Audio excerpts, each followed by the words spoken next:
گره خلوت من، بهانه هجرت من، بغض بد غربت من، در شب خیس گم شدن. بر گره خلوت من تو گرهی دگر مزن، یا بشکن شعر مرا یا تو به شعرم بشکن، یا بده پرواز مرا از نو بیاواز مرا، یا بشکن شکن شکن هرچه به جا مانده ز من.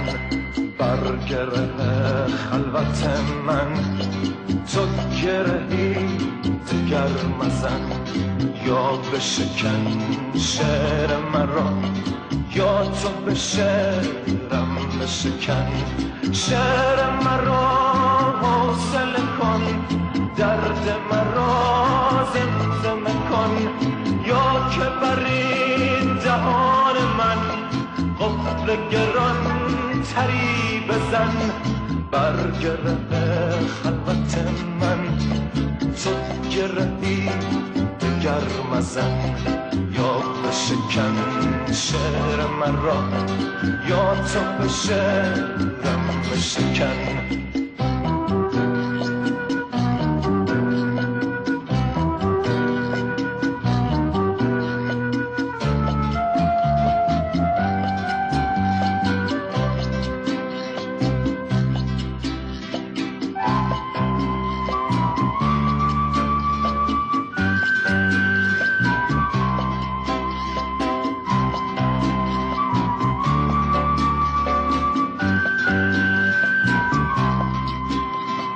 بر گره خلوت من تو گرهی دگر مزن، یا بشکن شعر مرا یا تو به شعرم بشکن.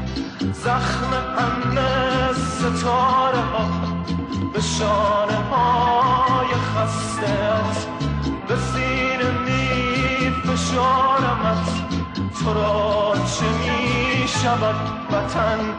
به سینه می فشارمت تو را چه می شود وطن.